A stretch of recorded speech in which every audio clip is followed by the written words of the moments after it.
Hello, hello. Well, if you say so. Been here long?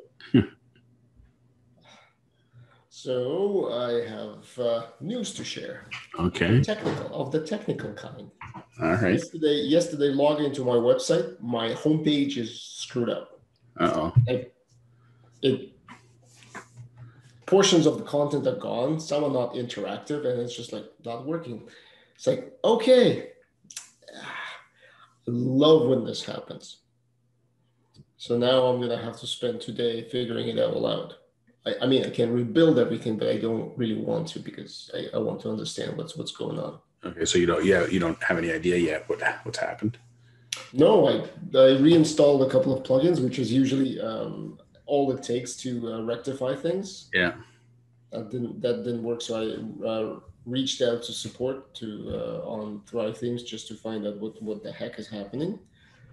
Because some pages, the newer pages, are absolutely fine. The ones that I've created a while ago, like my services page, I was so proud of it. I like create little tabs there, like all of them. Yeah. Those tabs are gone. They disappear on the page.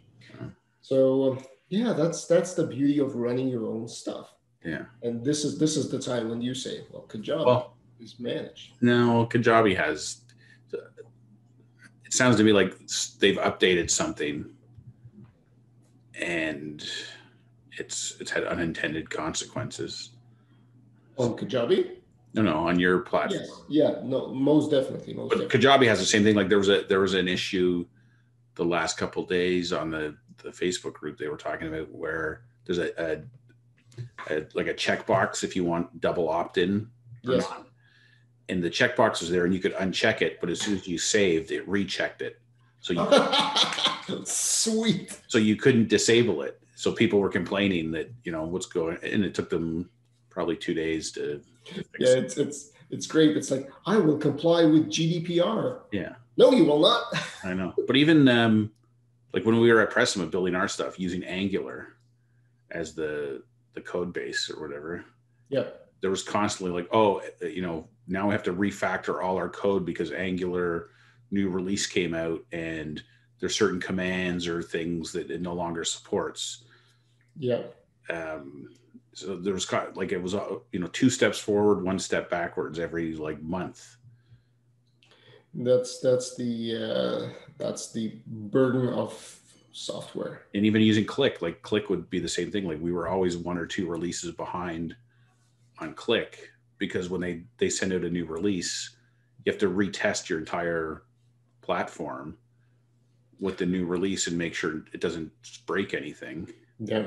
Of course it does. So then you got to also figure out, okay, shit, how do we, why is it breaking this? And then we got to reprogram that element to work with the new upgrade. I don't know. It was kind of an eye opener for me, having never really been involved in that level of detail with software, what a pain in the ass it is. It is. It truly is. I mean, as an end user, my only experience after that point was like Microsoft Office, 2013 upgraded to 2017 and, all your icons are different and nothing's where it used to be, et cetera, et cetera. That was my previous experience with. Yeah. I remember when, was it the 13 going on to the next one? I remember when there was a big time when like cross-reference sheets for Excel, because I was always a power user. So I used to use like all command, shortcuts, and I knew where all my menus were. And the new one came out, I was like, what the? Yeah. Everything's changed. Well, that happened to me on Microsoft Access. I basically was self-taught and had built a whole bunch of mini applications, and then they changed it. And this was like going from Office 2005, I think, to Office 2007 or something. Anyway, so then I was in all these help forums saying like, this isn't working. Why? And everyone in the forums like, why would you even do something like that? It's like, well, because I don't know what I'm doing. I just trial and error my way into figuring out how to make it work. And now nothing's working. Same thing with me and Excel macros. Yeah. I'll figure it out myself. It's like, what is this dim parameter at the very top? Why do you have to qualify your variables? Yeah. Yeah. So that it brings up it brings about a feeling of dismay a bit, because you know when you have everything polished and you feel like you feel good about the stuff that you've done, Yeah. and all that, fuck. Yeah. Well, that, It yeah, always, it's frustrating to have to go back and redo something. yeah, Plus, if you weren't looking, these things are frustrating too, because you could quite well have gone weeks without even knowing anything was wrong if you weren't looking at it. that's true. That's true. And the dead giveaway was when I went logged into my services page, and I showed you like I had the 3 bars of different pricing. Yeah. And I log in, it's like the middle bar is missing. Yeah. What? So yeah, so that's kind of, although it also kind of nudged me in the position where I thought to myself, what if I simplify the hell out of this? Because truthfully, I thought that I'm going to be generating a heck of a lot of blog content, but I'm not. That's not what my business is about. My business is about creating like courses and having people in the membership area. That's my business. Yeah. So why would I need all the fluff on the website? Yeah. I'm gonna have a blog for the time being, and maybe I'll come back to it. But realistically, courses, maybe services, and a homepage. Yeah. That's basically it. And also, it doesn't necessarily have to be focused just on nutritionists. I mean, I have 4 domains part, like the profitable nutritionist part. Yeah. I have nutrition business. I think I also have that set up. I use it as an example in my course. So maybe that's the route I'm going to go. Yeah, that makes sense. How'd the office hours go yesterday? 5 people on office hours, which is great. Well, 4 people. We are the 5th. Okay. Nobody really asked a lot of questions. So we went into the whole kind of elaboration of how everything worked for us. I hope it jives. The one thing I don't necessarily enjoy is because people don't ask questions, you end up talking about yourself a lot. Yeah. And it's kind of like, well, you're tooting your own horn. So, yeah. But at the same time, if you don't have any engagement, it's sometimes difficult to elicit it. Yeah. And this is also interesting because you know how you and I spoke last morning about how you drive the conversation forward. Yeah. It's much more difficult when people are not ready to speak up. So yeah. Not like I did the whole thing like type 1, type 2 in the yeah. Nothing. Yeah, didn't get the vibe that people were very comfortable engaging. I did a leadership training at Loblaw. So when we were first rolling out superstores, we launched this program called Leadership Means Business. And it was because in the labor contract at Superstore, the department managers were no longer part of the union. They were now part of the management. So we were running these courses with the store manager and all the department managers. Anyway, I volunteered to help teach these courses. It was like a 3-day thing.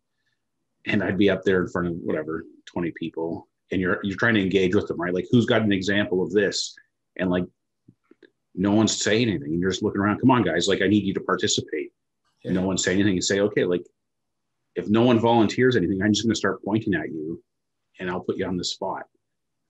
It's still nothing. So then you're like, okay, you find whoever looks to be the most shy in the audience, and you go, what's your example?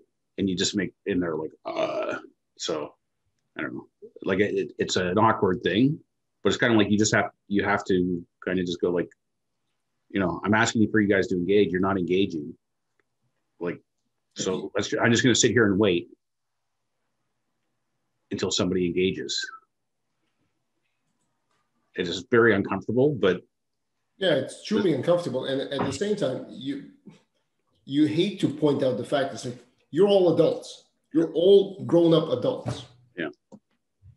You're either disengaged because you feel that this is a load of crap, which means that you're not buying into what company is trying to do. Yeah.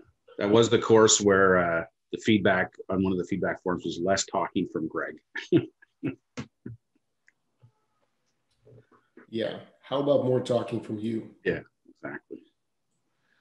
Well, that's interesting. That's a good experience for you guys anyway. Well, So do you it's feel good. obligated to stretch that out? Like if you're to be on for the whole time, or if no one's asking questions, you No, just we packed it work? in 40 minutes in, I think. Yeah. Okay. Yeah, I'm not going to force anyone's hand. And if when I say my piece, I feel that it's going to be more interesting next week, Yeah. coming into the whole actual niches exercise. Because if people have questions of validating or looking through a niche, and I'm going to run through an example of some of the stuff that we've came up with. So should be more engaging. And I need to start. I kind of like I said, it dislodged me the fact that I had to triage this problem, and Yeah. it's not like I can do it, but it took my focus off some of the stuff that I needed to do. So I need to do my final training, like the bonus training. I need to do a deck for that, Yeah. and I was setting up all of my cart, my sales page. Luckily, the sales page was not affected by what's going on. Yeah. So yeah, I'm gonna figure it out. I always do. Yeah. For sure. And I mean, truth be told, like worst comes to worst, I'll just roll back the website to the previous version once this beta is done. Yeah. Very cool. Yeah. My leadership for retail managers course may be delayed a little bit because of the current lockdown. Why would that be? I mean, I don't know. Yeah, I know. Right? So anyway, I've got a meeting today to discuss the plan. So. Yeah, we were talking about that. Natalie went to the store yesterday, and she did the grocery run. Yeah. Departments are taped off. I know. The non-essential one. It's completely arbitrary what people define as non-essential. Non-essential for who? Yeah. For a mother with a 3-month-old child, everything in Toys R Us is essential. I know. Well, so, I was complaining to my wife about it yesterday. I said like it's such an ass backwards thing, because it's like, you know what? This is in response to the other small businesses that you're forcing to close that can't compete. So why is it fair that you get to sell this stuff? Okay, I accept that. But so instead of coming up with a proper solution, which is like, fine, you can open too. It's like, okay, well, you can buy product A, but you can't buy product B, which you can see. It's like right there, literally. You can reach it, touch it, reach it, but you're not allowed to buy it. So now it's very punitive. Like now you're punishing people. Like, haven't we been through enough? And now I can't buy a toy, or I don't know. Like, it's just so effing stupid. Yeah, it is. It is. I mean, it's probably not true, but if it is, I would not blame him. But it feels like Amazon sponsors the whole thing. Yeah. Look, it's ridiculous. If I went yesterday. If Bezos back in 2001 knew that this shit is going to happen, yeah, this is like, I mean, his plan is just fucking picture perfect. So I've got 3 propane tanks, because 2 for my camping trailer and then 1 for the barbecue. But I'm on my 3rd one and it's almost empty. So I figured I better go get the other 2 filled up before I run out. And then I'm an idiot with 3 empty propane tanks. Yep. So I phoned Canadian Tire. Are you guys doing your propane refill? Yeah, it's by appointment only. I'm like, that's amazing. So 2:00, I'll be there at 2. Okay. Go in, pay. Guy comes out, fills the propane up, and I leave. Like normally you go there and there's like a lineup of 10 people. Mm-hmm. I don't know. Like it's like, why can't it work like this all the time? This is amazing. Yeah, there's some things that definitely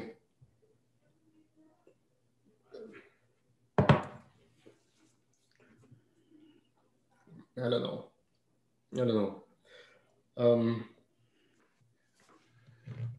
Yeah, I don't know. I have no.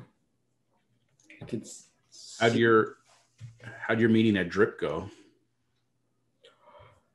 We had a good chat. Funny enough, the lady that I talked to, our worlds used to cross a lot. We never met, never Yeah. talked to each other, but our worlds used to cross a lot. And it's a sales job.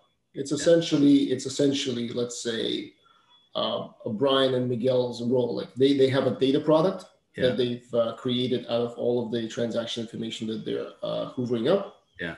and they want to monetize it with all of the with anyone who wants to buy. Yeah. And so it's kind of like a team of two. And I looked up the guy who's leading that team. One, he's I think he's second or third generation, but he's former Soviet. His parents are, or his name is Anton Umnov. So Okay. he's my people, but he's born here because his education is here. His path, he worked at every single company that I worked in.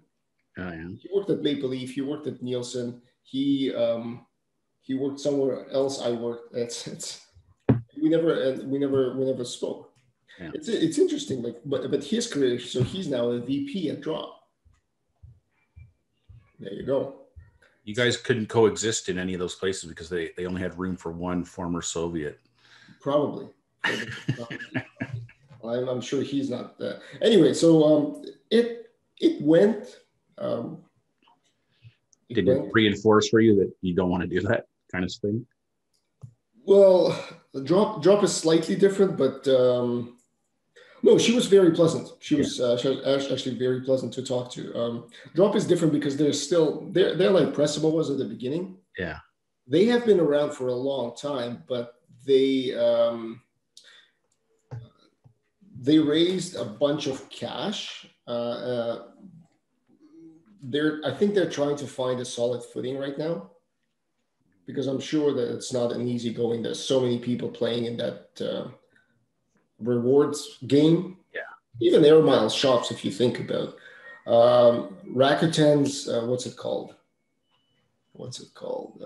Ebates. Yeah. Like that amply from, and then if you go down in the States, there's even more. So there's like, so I think they're trying to find a solid footing. It's exciting because they actually offer stock options. There's no one's called me back. Yeah. Interesting. Hey, 10 people. I need to convert 10 people from this course. Yeah. You'll do it. Yeah. Friday, eh? Another week down. Well, today's the last. My kids are off next week for March break in April. Right. And then they have one after the break. They have one more day of this quadmester. So they're basically done today for this quadmester. So after the break, they go back for one day, and then the next day the new quadmester starts. Hold on. Aren't you in Mississauga? Yeah. Not when I say go back, not back physically. Yes. Just yeah. How is the virtual learning going for them? How do they? Both of them do pretty well at it.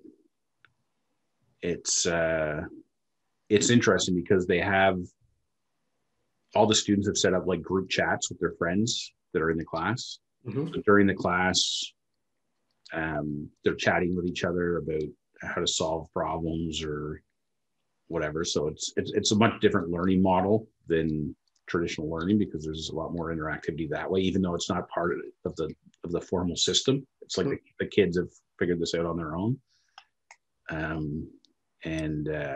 My son, he ebbs and flows. So he has some good days, some bad days. He's easily distracted. So he'll be watching YouTube videos or playing Minecraft or doing other stuff. He did badly on his geography test a couple of weeks ago, and then he felt guilty about it. So he emailed his teacher and basically said, I feel terrible. I haven't been paying attention. I've been distracted by stuff. Anyway, she was very forgiving. So, and he actually didn't do as bad as he thought he'd done. So, but it's very mature of him to admit. Yeah. No, we were quite happy with how he handled it. But they both like working on their own schedule. So I mean, the grade 9 for like now there's more scheduled time. Like you have to be in class at certain times. And last year when my son was in grade 8, like the teacher they'd have a call first thing in the morning, and then they just assign work online. So he could do it. He's not really a morning person, so he would do it more in the afternoon or in the evening. Like he liked the flexibility of doing stuff when he wanted to do it. And it's funny because some teachers I think are doing too much work because they're like basically making themselves accessible 24/7 by email. It'll be the middle of the night, or not the middle of the night, but like late in the evening, my daughter will email a teacher and they'll respond like right away. And like for me, there's no expectation that she's just emailing so that with the expectation that in the morning when the teacher checks the email, they'll answer, but they're answering right away. Then there's other teachers who like, they don't answer at all. They basically accumulate the emails and then they'll address it in the class the next day to everybody, which makes sense too. Like I don't knock them for doing that because you don't want to answer the same question 30 times. So there's the classrooms don't have a forum-like environment? Oh, they do. They use Google Classroom. Either Google Classroom or there's something called D2L. I don't know. There's a few different platforms that they use. By now that it's like there was all kinds of hiccups all along. Like they were at the deadline to submit something. They go to submit it and the teacher hadn't set it up properly, so you couldn't actually submit anything. There's other things that you got to get used to too. Like when I used to write tests, especially multiple choice, you go through and do all your answers. And then as you do the rest of the test, there might be things that get revealed to you as you're answering the other questions. Then you go back and change an answer. Yeah. Well, on the computer, as soon as you've submitted your answer, you can't go back to it. So there's things like that are a little more challenging because, and if I didn't, when you're writing a test on paper, if you don't know the answer, I just leave it and I'll come back to it later. Yes. You can't really do that. The way some of these things are set up online. So this is unfortunate. Yeah. Well, it's a different way. And there's things that people, you can't think of or accommodate every scenario, I suppose. No, but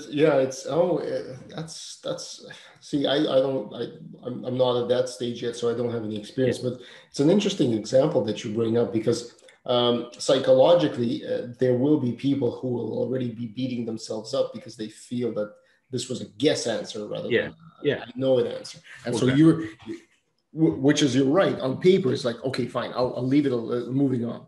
Yeah. Well, the strategy I used to do is I would get the test done in say 80% of the allotted time and spend the last 20% going back through and reviewing my answers and whatever, and either reviewing or going back and answering the things that I wasn't sure about. It's just it was a successful strategy for me. And now you can't really do that. And then there's issues too, like my daughter, this is the funniest issue. So I bought them Chromebooks a couple of years ago with Air Miles. Mm-hmm. And when she was in English last year, in English, the formatting is like a big chunkier mark. There's like the way you cite all your examples. What do they call it? MLA format or something. Anyway, so on her laptop, the formatting would look fine, but then she'd come down here to print it and it would print differently. And then I'd look at it on my computer in Google Docs, like the exact same program, and the formatting was different. Like we still don't know why on her laptop in the same program, and it's all web-based programs, so you would think they should be the same versions and whatever. It should be. But I don't know, there's something weird going on. So she'd spend hours like crying about, I spent all this time on the formatting, now it's all fucked up. Why didn't she save it as PDF? Well, we started figuring out different ways around how to do it, right? But I know one thing, and I actually feel her pain because Google Docs, in fact, all of the Google suite uses Google fonts. So Google's fonts, like it's almost they took web fonts and created their own. Yeah. And those fonts are not the same fonts that are installed if you're using a PC within your Windows environment. Right. and they don't even, they have an analogous fonts, but Yeah. they're not the same. So I had this situation when you take a Google Docs or a Google Sheet, translate them to Excel, or, well, it's actually more pronounced with Word because that's Yeah. Word, and it's the text is the same, but the layout is all different. Yeah, that might be it, because it's like literally like it was bumping words from one line down to the next line. So over the course of 20 words or whatever, a pixel difference or 2 pixels difference per font could make a difference. And margins, and the way margins are set in Word versus in Google Sheets. Yeah. Google Docs. Google Docs. Yeah, it's not the same. Yeah. I used my first Google form ever yesterday, because Shreya that I interviewed for the Filling the Experience Gap, yeah, she's going to do a personal web page mm-hmm. on my site. So it won't be accessible like through my site, but she'll have the URL that she can put on her resume or LinkedIn or whatever. Yep. So I've got the basic layout of it, and I created a Google form for her to enter in color codes and links to photos and things that she wants to use, so that I can take that information and generate the web page. That's exciting. So yeah, it was actually, I filled out forms for other people, but I never built a form. It was actually, as no surprise, it was like super easy and useful. Wait, hold on. I got to Google something. I mean, something you said.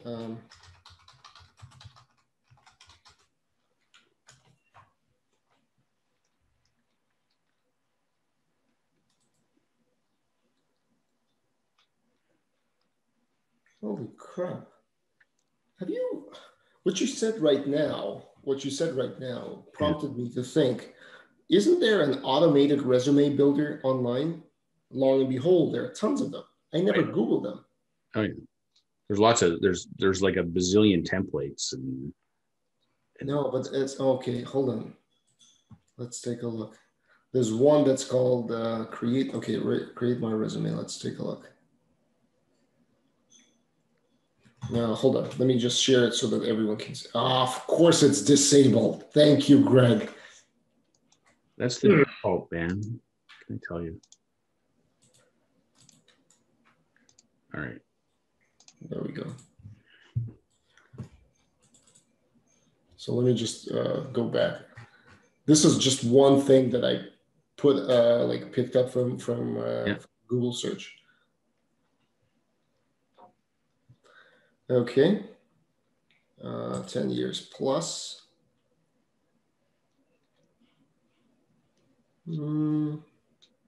Oh, okay. Exciting. Okay, let's not be too fancy. Select template.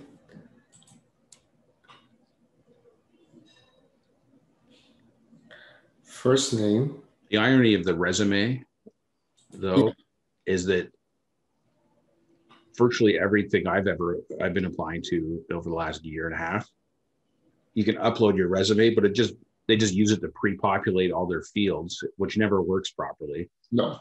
And then you have to go through and that was my most frustrating thing, because I've had way too many friggin' jobs. So yeah, I stopped. You know what? Even when I was applying, I hear what you're saying. I stopped populating all the fields, but I was just, so what prompted your words and the form which you said about. Yeah. I'm wondering is all of these, like this live career, what does it integrate with? Because there's some ADP, which is not a lot. There's a lot of Workday. Yeah. And there's Talio, which is old, and that's just terrible. Yeah. But you're right. The biggest frustration, and I've seen so many comic strips about it. It's like, oh yeah, here's upload my resume for automatic update. Oh, now I need to fill everything in back again. Why did I have to upload it then? I know. But wouldn't it be nice if you had a compatible resume builder? Yeah. Yeah. Because there's a couple of interesting things. So this thing, from what I understand, it just populates it so it looks good. Yeah. It takes care of formatting. There are other tools that out there that run your resume through what's it called? The TS? No, not TSO. The system that the automated system that some companies use to like filter out resumes on the first stage.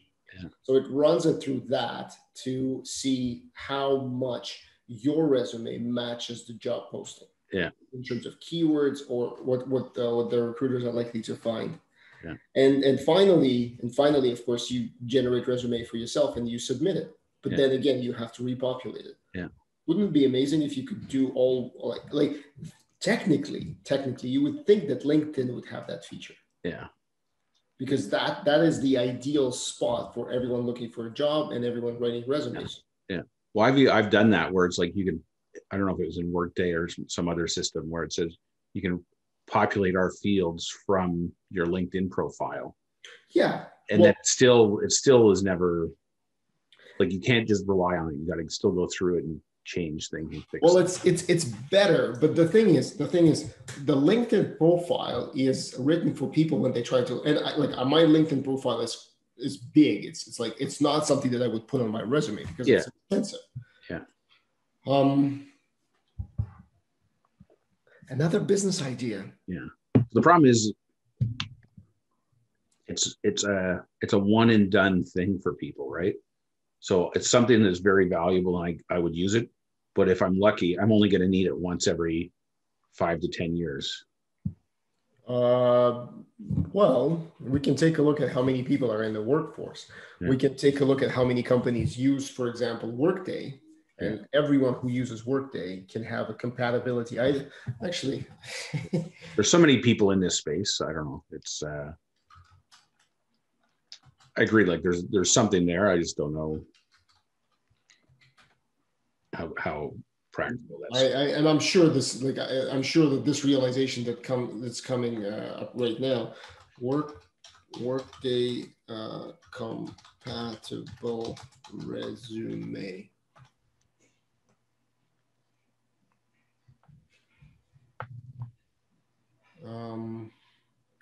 The system's called ATS. Okay.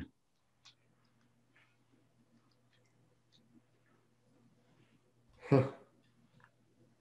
Can your resume beat the bots?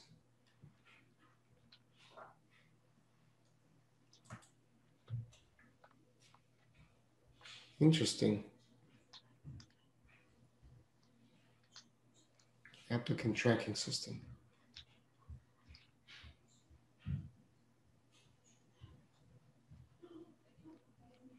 Wow.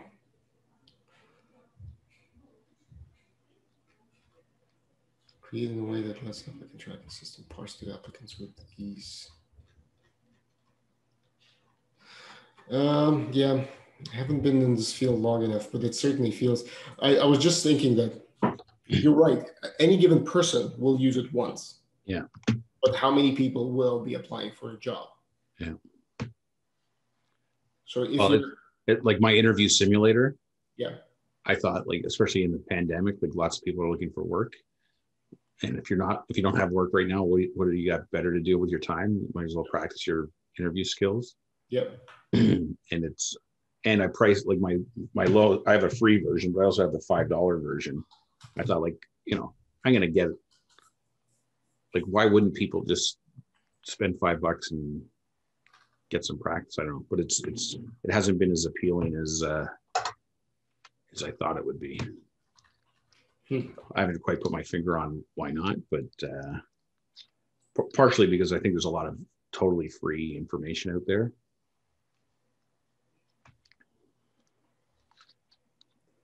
It probably is. Yeah, it probably is. And it's,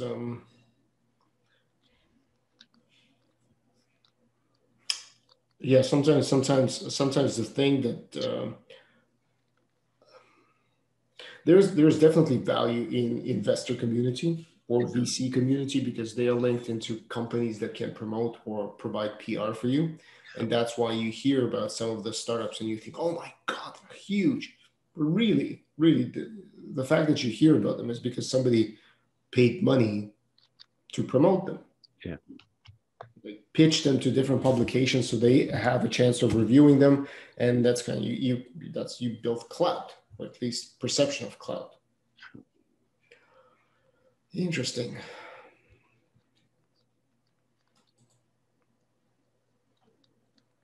Yeah. Well, write this on your whiteboard of ideas to consider in the future. Idea generation is interesting. Idea execution is a pain. It is indeed. Yeah. Oh, well. You like my video yesterday? I did. I liked your story a lot. Who writes the scripts? I did. I know. Very, very good. No copy AI used. No, it felt very authentic. Yeah, It was good. I can't wait till Mike Holmes gets a peek of that and you get sued for using that image. Did I ever tell you this story? So did you see the picture in there of my trailer? Yeah. So I bought that trailer off a place up in Caledon. And anyway, so I go there to pick it up because they were doing all the graphics and whatever. And I show up to pick it up, and the guy's like, "Oh, Mike Holmes is going to be here in about 20 minutes because he's picking up a trailer." He goes, "I'd love him to see your trailer." And I'm thinking, like, I got to get out of here.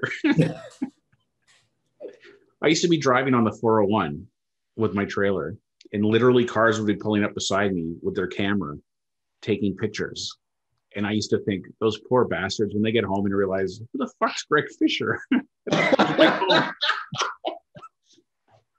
Well, the fact that you didn't get sued is a miracle.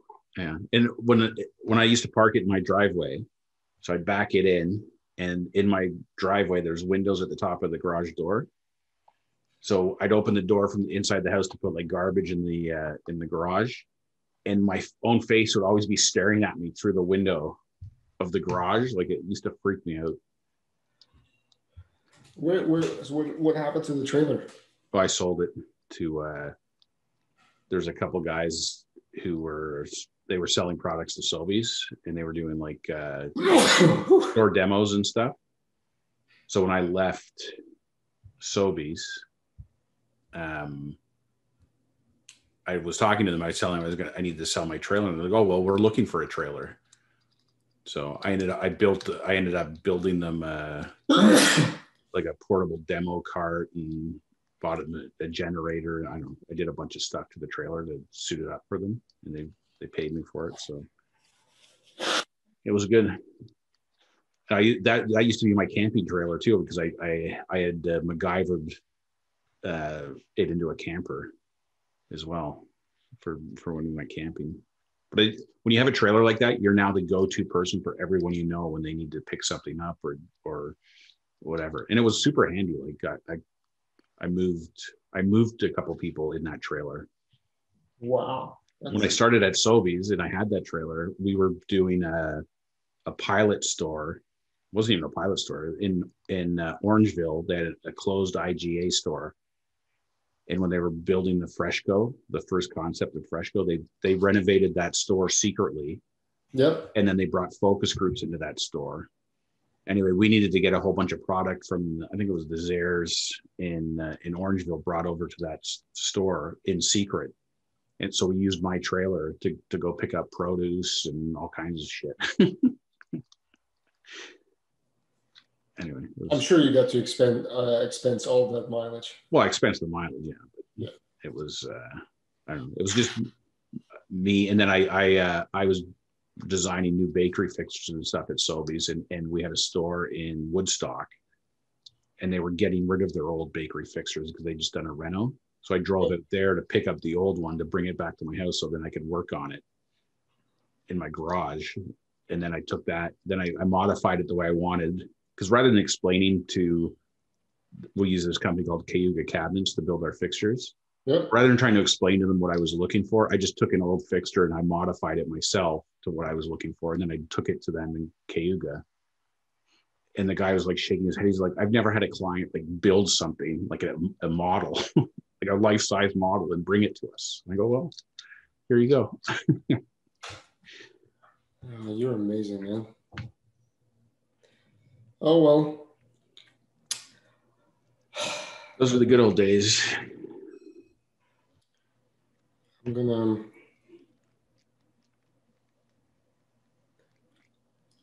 How do you have any software developers?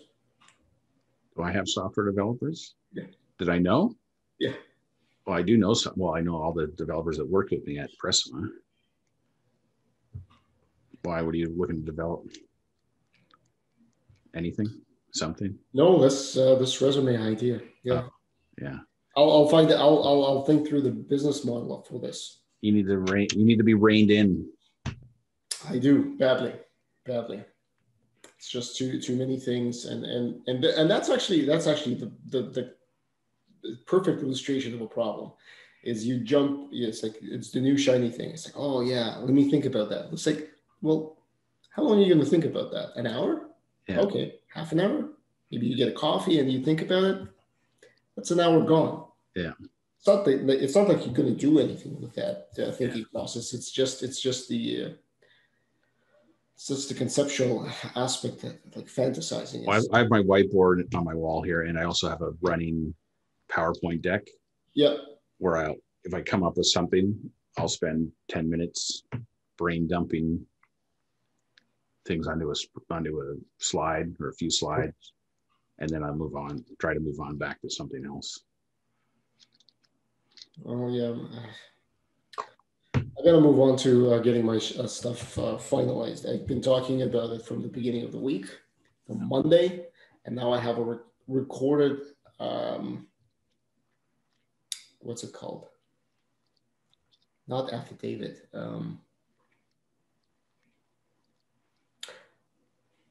Proof. I mean, I have actual proof on YouTube that I was saying that I'm going to get everything done, and here we are, Friday. Some of it is done, but not nearly where I want it to be. Yeah. So yeah, I need to jump on this. All right, go for it. Are you doing the meetings next week, or do you want me to keep doing them on Zoom? So do you want to set up? We'll use your Zoom link then next week, and you'll set one up. Yep. Because when I put this in our calendar, I set it up as a recurring thing for a few months. But yeah, we'll just bounce from one to the other. Okay, sounds good. Coolio. I'll send it out. All right. Have a good weekend. Bye. Okay, bye.